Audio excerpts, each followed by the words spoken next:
सीमांचल के जोकीहाट असेंबली क्षेत्र है, यहाँ पर हम मौजूद हैं। बहुत ही पिछड़ा हुआ इलाका है। हर साल यहाँ पर बाढ़ आती है, पसमानदगी है, रोज़गार का कोई ज़रिया नहीं है। हमारे साथ इलाके के लोग मौजूद हैं। किस तरह की यहाँ पर समस्याएं हैं और जो वादे किए जाते हैं हुकूमतों के ज़रिए, जिस तरह से नीतीश कुमार अपने 15 साल के कार्यकाल को पूरी तरह से ये बता रहे हैं कि उन्होंने जो डेवलपमेंट किया है बिहार का, उसको लेकर के वो वोट मांग रहे हैं। क्या कहना चाहेंगे, किस तरह की समस्याएं इलाके में हैं? रोज़गार की बात कही जा रही है और बहुत सारे वादे हर साल जब इलेक्शन आता है हर 5 साल में, तो आपसे किए जाते होंगे। कितना खरा उतरते हैं और किस तरह की समस्या है? सबसे बड़ी समस्या यहाँ तो रोज़गार का है, जो कि 80% आदमी पलायन करके इस कोरोना टाइम में भी वो सब घर आया, फिर सब बाहर चला गया है। और वहाँ इतना आदमी बाहर पहुँच गया, जो हम लोगों से फ़ोन से बातचीत होती है, बोला काम नहीं है। एक दिन काम करते हैं, 2 दिन बैठ कर रहते हैं, किसी कदर काट रहे हैं। और हमारे यहाँ शिक्षा का जो स्तर है बहुत नीचे गिर गया है। और जिसके वजह से जो गरीब लोग हैं, एक तो यहाँ सीमांचल का इलाका है, हर बार सैलाब आती है। और फसल अभी जो लास्ट में सैलाब आई है, सारा फसल को बर्बाद कर दिया है। जो धान फूट गया था, वो होने वाला था, वो उसका वजन कम जाएगा। और जिसके वजह से गरीब लोग अपने बच्चा को नहीं पढ़ा पा रहा है। वैसा सरकारी स्कूल है नहीं। सरकारी स्कूल में जो टीचर होना चाहिए, तो वहाँ टीचर की कमी है। और वो सब आता है अपना कुर्सी पे कुर्सी में पाँव रख के हाजिरी बना के, सब मिली भगत है। और ये जो अभी अनाज सरकार दे रही है 5 केजी पर यूनिट पे, उसमें डीलर 4 केजी देता है। हाँ, पैसा लेता है 5 केजी का। तो उसकी शिकायत करते हैं? तो सब मिली भगत है, ज़मीन से लेके वहाँ जिला तक सब बोला पैसा हमारा दूर तक जाता है। आपने कहा बाढ़ में जो है फसल बर्बाद हो जाती है, तो क्या उसका कुछ मुआवजा मिलता है राज्य सरकार? दलाली कीजिएगा तब मिलेगा। अभी जो शौचालय बना है, बगैर पैसे का कोई काम नहीं होता है। बगैर पैसे का वहाँ दीजिएगा, आप 4 एकड़ का नुकसान होगा, आपको 2 एकड़ का पैसा मिलेगा, उसमें भी आपको पैसा देना पड़ेगा। अभी जो बाहर से आदमी सब आया है, अब परिवार बढ़ गया, 2 डिसमिल ज़मीन लिया बसने के लिए, दूसरे जगह कहूँ बसेंगे। उस 2 डिसमिल ज़मीन को हमारे यहाँ का जो अंचल है, जहाँ से ज़मीन संबंधित कारोबार होता है, उसको मोडेशन के नाम पर उससे 10,000, 20,000, 25,000 लेता है और 6 महीना दोहराता है। ये समस्या है हमारे। सर, मेरे यहाँ सबसे बड़ी समस्या है बाढ़ की। ये क्षेत्र जो है काफ़ी निचला क्षेत्र है। महानंदा बेसिन नहीं होने के कारण ये क्षेत्र में अक्सर बाढ़ आता है। अभी भी कुछ दिन पहले यहाँ पे बाढ़ आई थी। और उससे भी बड़ा समस्या है स्वास्थ्य का। ये इलाके में, सीमांचल इलाके में, ख़ास तौर के जोकीहाट का जो असेंबली क्षेत्र है, आपको कोई भी वैसा अस्पताल नहीं मिलेगा जहाँ पे डॉक्टर हो। आप अगर जाएंगे अस्पताल, गंभीर रूप से ये होकर गए हैं, बीमारी से गए हैं, ज़्यादा ग्रस्त है बीमारी से, आप जाएंगे तो शायद अस्पताल से लौट कर आएंगे कि नहीं आएंगे। वहाँ कोई तरह का ट्रीटमेंट होता ही नहीं है, डॉक्टर आते ही नहीं है। और रोड का भी स्थिति काफ़ी जर्जर है।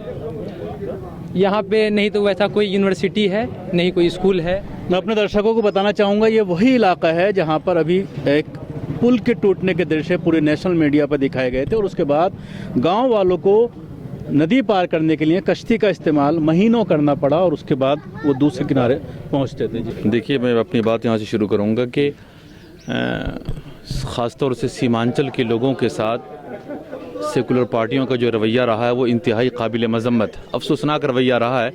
जो पार्टियाँ अपने सेकुलर होने का दावा करती हैं कि हम मुसलमानों के लिए बहुत कुछ करते हैं, चाहे वो बिहार में RJD हो, जदयू हो और दीगर पार्टियां हैं, वो सब जो है हम मुसलमानों का और दलितों का और निचले तबके के लोगों का बेवकूफ़ बनाती है ना, इस्तेहसाल करती है, और हमें एक तरह से ग़ुलाम समझा हुआ उन्होंने। इसलिए हर मामले में सीमांचल के लोगों के साथ हर मामले में सौतेला रवैया इख्तियार किया जाता है।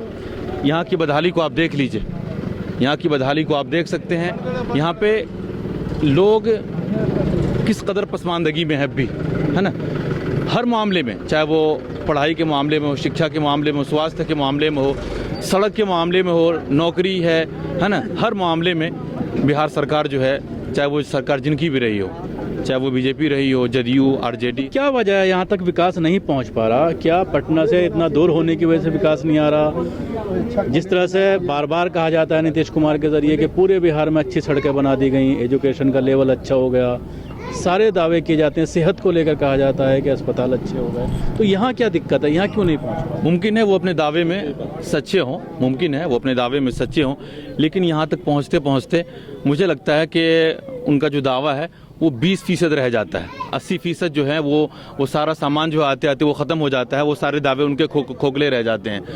और जो है सबसे बड़ी समस्या जो अभी हम लोग जिन चीज़ों से जूझ रहे हैं वो ये है कि जिस एरिया में आप घूम रहे हैं, जो कि 8 असेंबली हल्का है, ये ऊदा गांव है, यहाँ पे हम लोग समझते हैं कि जो नेता हम सबको आज तक मिले, मुझे लगता है कहीं ना कहीं उन्होंने भी हमारा इस्तेहसाल किया है, उन्होंने भी हम सबको बेवकूफ़ बनाने का काम किया है। तो हम सब जो है आज तक जो है एक अच्छे कायद और अच्छे लीडर की तलाश में थे। मुझे लगता है कि अब यहाँ पे सीमांचल में ख़ास तौर से IMIM की एंट्री हुई है। मुझे लगता है कि अब यहाँ के लोग उनसे उम्मीदें लगाए हुए हैं और अच्छी खासी लोग उनसे उम्मीद करते हैं। और अगर यहाँ से अगर MIM कामयाब होती है या सीमांचल से कहीं से भी कामयाब होती है तो लोग ये उम्मीद लगाए हुए हैं कि ओवैसी साहब की सरपरस्ती में उनकी बेबाक आवाज़ वहाँ तक। यहाँ जो मेन समस्या ये ऊदा हाट है, जो कि हाट का हॉट मतलब जो जिला अररिया जिला में हॉट सीट है जो कि हाट, और वही जो कि हाट का हॉट है ये ऊदा हाट। यहाँ से सारा राजनेता पहला प्रोग्राम करता है कि मेरा शुभ होगा, बढ़िया होगा। और यहाँ इस जगह को इतना ठगा गया है कि ब्लॉक के नाम पर 15 साल से घोषणा हो गया कैबिनेट का, लालू जी के ज़माने में है, राम मनोहर लोहिया नगर ऊदा हाट ब्लॉक अब चुनाव बाद बनेगा। आज तक नहीं बना। अगर ब्लॉक बन जाता तो बहुत हद तक बेरोजगारी का जो समस्या है वो घटता। जिस तरह से कैंडिडेट यहाँ पर चेंज किया गया है, जो पहले विधायक थे अब दूसरे को टिकट दिया गया, उनके बड़े भाई को, तो उसको किस तरह से देखते हैं? उससे किस तरह का बदलाव? वो तो पब्लिक तय करेगी। वो आप उसका 10 तारीख को पता चल जाएगा कि कौन आगे है कौन पीछे है। और स्वास्थ्य के जो जहाँ तक मैटर है, जिला में हॉस्पिटल है, जिला दूर है। यहाँ अभी आपको इमरजेंसी में कुछ हो जाए, आप जाते जाते दिक्कत हो जाए, 20 किलोमीटर है, या अगल बगल में कोई हॉस्पिटल नहीं। हम क्या बोलेंगे? हम तो बोलेंगे ऊदा हाट हमारा अच्छे जगह है, यहाँ अच्छे से अच्छे कॉलेज खुलना चाहिए, बहुत शिक्षा के बहुत जरूरी है यहाँ, मगर कुछ नहीं ऊदा हाट के लिए कोई तकते नहीं। एक हाई स्कूल है, उसमें कभी हो बच्चा, कभी मास्टर भी आते हैं, कभी नहीं आते हैं, मगर इस पर सरकार बहुत ज़्यादा शिक्षा पर ध्यान दे। अब अच्छे से अच्छे कॉलेज यहाँ खुले, कोई ट्रेनिंग कॉलेज खुले, चाहे कोई कॉलेज खुलना चाहिए ऊदा हाट के लिए। ऊदा हाट को लोग जीत के जाते हैं ऊदा हाट के नाम से, मगर ऊदा हाट को लोग फिर दोबारा भूल जाते हैं। अभी हम लोग मतलब यहाँ पे तकरीबन तस्लीमुद्दीन के परिवार 30-40 साल से रहते हैं, लेकिन यहाँ का समस्या बहुत ज़्यादा ही ख़राब है। स्कूल में मतलब कहीं पढ़ाई अच्छी तरह नहीं हो पाती है, टीचर वगैरह सही से नहीं आ पाते हैं। देखते हैं यहाँ पे पुल वगैरह बनते हैं तो उसमें क्या आखिर ठेकेदार का कारण होता है, पुल बहुत कमज़ोर बनते हैं, जो कि मतलब जो 30 साल 40 साल निकलना चाहिए बहुत कम टाइम में टूट जाता है वो। अभी 80 टका किलो प्याज भी है, और इधर का अजगरा का पुल टूटा हुआ है, मैक्सिमम 4 से 5 साल हो गया है, उसका अब तक कोई समस्या न है। जहाँ 5 किलोमीटर से आदमी को दूर जाना चाहिए था, लेकिन 20 किलोमीटर दूर से घूम। बिल्कुल, ये इलाका तस्लीमुद्दीन साहब का है, यहाँ से विधायक भी रहे हैं और तकरीबन 8 बार MLA इस इलाके में रहे हैं, लेकिन उसके बावजूद इलाके की जो समस्याएं हैं, जिस तरह से लोग कह रहे हैं, जो बेसिक ज़रूरतें हैं वो तक पूरी नहीं हो पाई हैं, जिसके लिए हर बार सरकारों के ज़रिए, हर बार पार्टियों के ज़रिए वादे किए जाते हैं, लेकिन उनको पूरा नहीं किया जाता। जी सर, अभी कुछ लोग बोले MIM के बारे में कि मतलब वो आए हैं विकास करेंगे। उनको ये पूछा जाए, जो आदमी 3 जगह टिकट बेचता हो, वो टिकट में पैसा लेता हो, तो वो आदमी विकास क्या करेगा? वो विधायक पहले अपना भरेगा, जेब भरेगा, वो विकास करेगा। जो टिकट बेचता हो, जो OBC जी अपने ट्विटर से हैंडल से किसी का नाम का घोषणा कर देता है, फिर वही आदमी टिकट दूसरी जगह बेच देता है, फिर वो तीसरी जगह बेच देता है, वो आदमी क्या विकास करेगा? यहाँ वो RJD का भी खिलाफ बोलता है, कांग्रेस का भी खिलाफ बोलता है, BJP का खिलाफ बोलता है, सपोर्ट किसको करेगा? वो उनका ये समझे, वो BJP का वही आदमी कहलाता है कि RJD जिसको टिकट देगी उनका वर्कर कहलाता है, हम उनके साथ हैं। वही आदमी आज फिर MI के साथ है। जब वो RJD का तो उस वक्त क्या करता है, BJP का B टीम है OBC, तो आज वो कैसे हो गया? मुसलमान का रक्षा करने वाला कैसे हो गया? वो क्या नाम है आपका? मेरा नाम मोहम्मद मुर्तज़ा। बिल्कुल हमारे साथ जो लोग हैं जिस तरह की समस्याएं बता रहे हैं, बिल्कुल बेसिक एमिनिटीज़ जो यहाँ पर मौजूद नहीं है, स्वास्थ्य की बात करें और अभी महंगाई की बात आई, उस पर क्या कहना?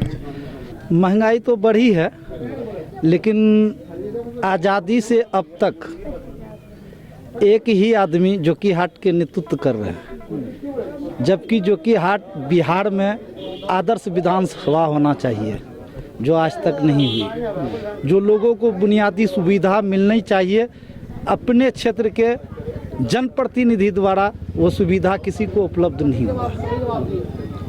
जिस तरह से दोनों भाई इलेक्शन में किस्मत आजमा रहे हैं, तस्लीमुद्दीन साहब के परिवार का वर्चस्व रहा है इस इलाके में, चाहे वो एमएलए की बात हो, चाहे वो एमपी की बात हो। आपका ये कहना है कि मसाइल हल नहीं किए गए उनके जरिए? देखिए, इस बात पर आ रहे हैं, भाई के बात पर आ रहे हैं, जो अपनों का नहीं हो सका वो पराये का क्या होगा। जब उनके ही छोटा भाई जोकीहाट से आरजेडी का ही उम्मीदवार थे, उनका टिकट काट करके अपने पक्ष में करके चुनाव लड़ना चाह रहा है, जीतना चाह रहा है, तो इससे क्या जाहिर होता है? क्षेत्र में क्या मैसेज है वो तो क्षेत्र का जनता बताएगा।